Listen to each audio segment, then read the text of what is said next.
Sounds so delightful right about now, Anthony. Yeah, it was funny. A viewer sent me a photo of a summer 7-day, and it was like 70s and 80s and 90s. I'm like, I didn't know numbers went that high.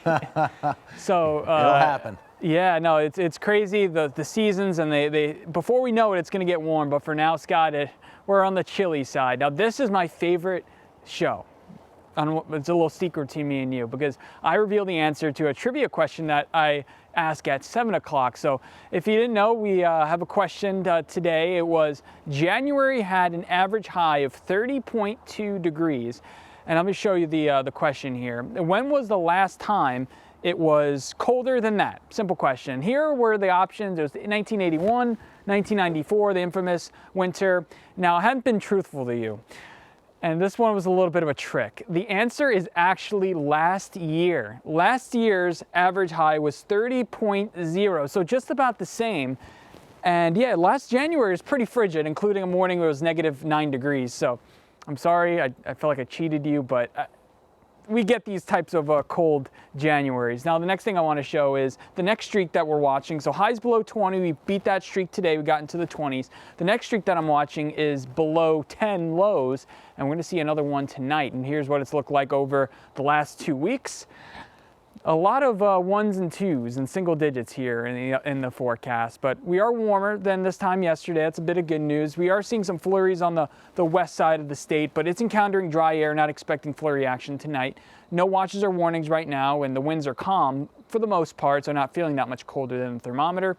And take a look at these temperatures. In the 20s, I don't think we're 8 in Wilkes-Barre. I think that's an error there, but mostly in the teens across the area.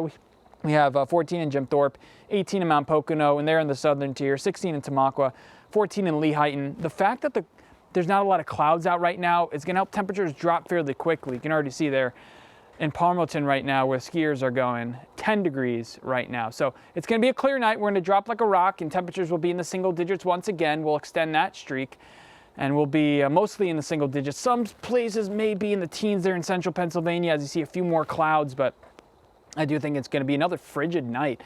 And as we go into tomorrow, just as warm as today, expecting us to get into the mid and upper 20s, some spots reaching 30 degrees, but those clouds will thicken up into the evening, and that's what will make us more mild into Wednesday. So here's what it's going to look like tomorrow, mid and upper 20s, some spots hitting 30.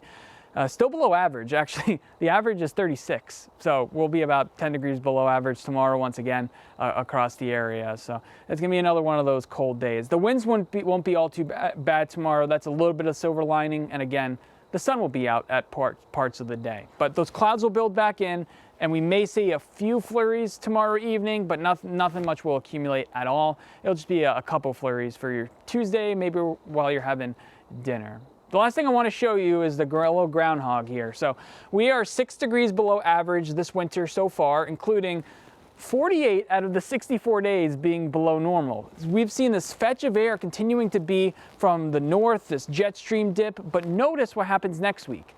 The area of warmer weather starts pushing closer to us. So it's looking like next week we'll be back to maybe average, slightly above average, but for the next 7 days, we'll be below average. But the next couple days won't be all too bad with highs in the 30s, maybe some spots getting above freezing, and then this weekend turns chilly as we get another Arctic blast with highs in the teens and 20s once again, and feeling colder than that with the winds. And then again, Scott, next week, groundhog. We'll see whether he's right or wrong this year, but going into next week, it looks like things will warm up just a little bit next week. Well, if we were ever hoping for him to be wrong, this would be the winter. Yeah, definitely. Anthony, thanks.